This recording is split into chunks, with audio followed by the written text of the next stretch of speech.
A sessão de discussão costuma ser a mais temida por muitos autores.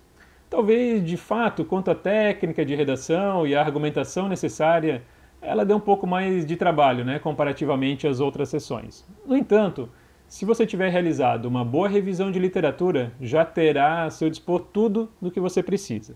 Adicionalmente, é só conhecer a estrutura e a sequência lógica do texto da discussão para ir recheando o seu texto. Bem, em um artigo científico, a discussão serve para quê? Para interpretar e contextualizar os resultados obtidos durante a pesquisa. É nesta seção que o autor explica o significado dos achados, relacionando-os com a literatura existente e também discute as implicações teóricas, práticas e metodológicas. A discussão forma um par com a introdução, estando articulada com o que foi apontado sobre o que já se sabe sobre o assunto, as lacunas da literatura, a justificativa do estudo e seus objetivos. Os principais propósitos de uma discussão incluem 1. Interpretar os resultados. A discussão permite ao autor explicar o que os resultados realmente significam, oferecendo uma interpretação aprofundada, uma interpretação fundamentada, indo nesse momento além da simples apresentação de dados. Isso ajuda a transformar os resultados brutos em reflexões significativas. 2. Contextualizar os achados. Os resultados do estudo devem ser comparados com outros trabalhos já publicados. Com isso, a discussão ajuda a posicionar a pesquisa dentro do contexto mais amplo da área. Isso demonstra como o estudo contribui para o corpo do conhecimento já existente. Ajudar a preencher lacunas da literatura. Lembra? Lá na introdução, esse era um ponto importante daquela sessão e agora será retomado na discussão. Também se deve apresentar e refletir como os resultados obtidos se alinham ou contrastam com outras descobertas. 3. Explorar as implicações. A sessão da discussão é o lugar para explorar as implicações práticas, teóricas e políticas dos resultados. Isso pode incluir recomendações para políticas públicas ou então a identificação de novas áreas para pesquisa. Ponto 4. Reconhecer as limitações.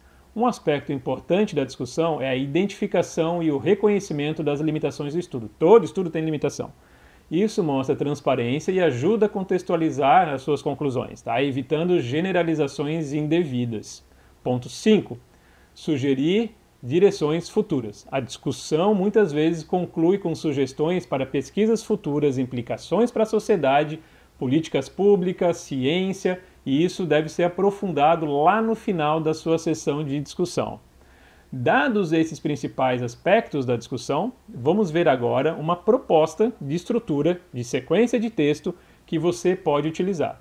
Não é a única possibilidade, E a organização do texto pode variar em cada área de conhecimento, em cada revista, mesmo dentro de uma mesma área. Mas eu acho que essa proposta aqui pode te ajudar bastante, ser uma referência inicial. Vamos lá. Inicie a discussão com um parágrafo bem curto, objetivo, em que você faz um breve resumo dos principais resultados do estudo, destacando as descobertas mais relevantes. Esse parágrafo não serve e não deve ser usado para ficar repetindo longamente os resultados, De forma alguma. Evite isso, mas deve ser para brevemente pontuar esses resultados. Em seguida, compare os seus achados com aqueles encontrados em estudos anteriores. Discuta como os seus resultados corroboram, divergem ou complementam o que já é conhecido. Isso ajuda a posicionar o estudo no contexto mais amplo da área de saúde pública. Também você pode comparar a magnitude dos desfechos, as associações encontradas, a magnitude dessas associações, os padrões descritivos, etc. Apenas se lembre de que não é uma revisão de literatura de tese ou dissertação, É sim uma discussão dos resultados à luz dos seus objetivos.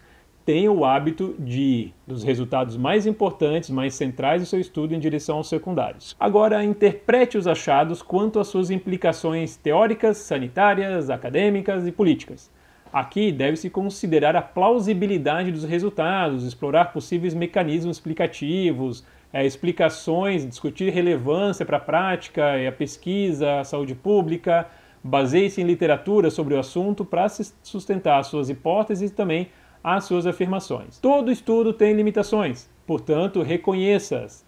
Apresente ao leitor. Além disso, discuta como que elas podem ter influenciado os seus resultados. Então, não basta só dizer como a limitação ter se utilizado informação autorreferida quanto à ocorrência de uma determinada doença.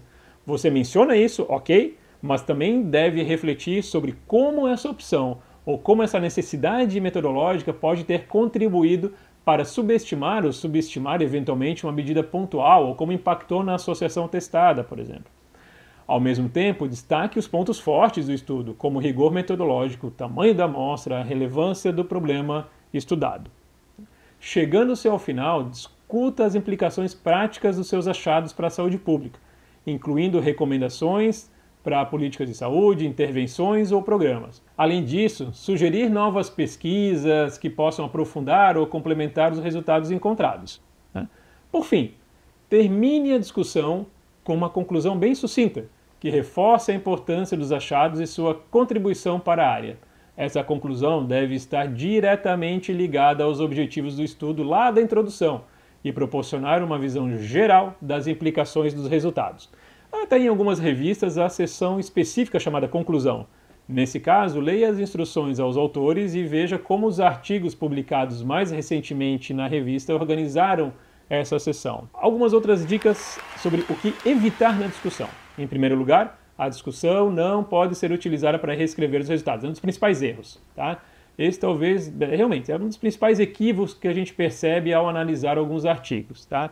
Alguns autores, às vezes, reescrevem, trazem novamente toda a seção de resultados aqui para a discussão. Às vezes até mesmo com mais detalhes, tá, do que a gente viu nos resultados. Isso não é para ser feito, evite isso. Você vai relembrar alguns resultados, obviamente, que vão servir de gancho para a sua redação, para discutir, para dar significado para aquele resultado, mas você não pode gastar um parágrafo inteiro, por exemplo, só reapresentando os valores com outras palavras. Então não é para reescrever resultado. Traga eles de volta para servir como gancho, mas não reescreva, tá bom? E também tome bastante cuidado para não extrapolar os resultados. Às vezes não é tão comum, mas pode acontecer de os autores irem debatendo para além do que os resultados daquele estudo permitem.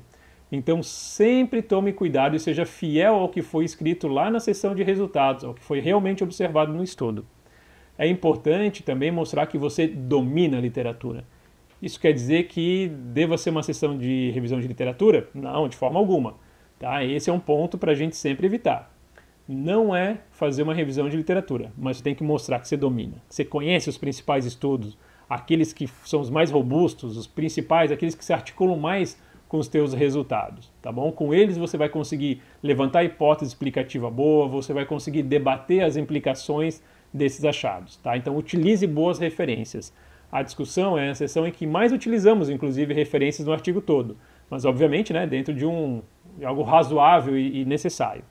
Siga sempre um fluxo linear na discussão. Esse é outro aspecto que às vezes acaba falhando em alguns artigos, né, de ficar indo e vindo no texto, se repetindo, retrazendo lá no 6º parágrafo algo que já foi comentado no 2º. Evite isso, tente ser linear, tá? Isso ajuda também o leitor aí compreendendo a mensagem que você quer passar, tá?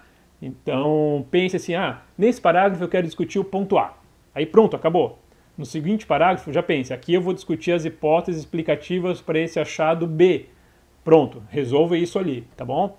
Logicamente faça isso de maneira concatenada, né, ligando os parágrafos, mas de maneira assim que você consiga construir um texto que tenha um começo, um meio e um fim linearmente colocado, tá bom? O importante mesmo é a gente conseguir construir uma racionalidade nesse fluxo da discussão. E não se esqueça de discutir também os resultados não esperados, tá? Às vezes nós temos alguma hipótese e o resultado diverge da nossa hipótese. Faz parte da pesquisa, né? Faz parte do caminho científico, como todo mundo sabe.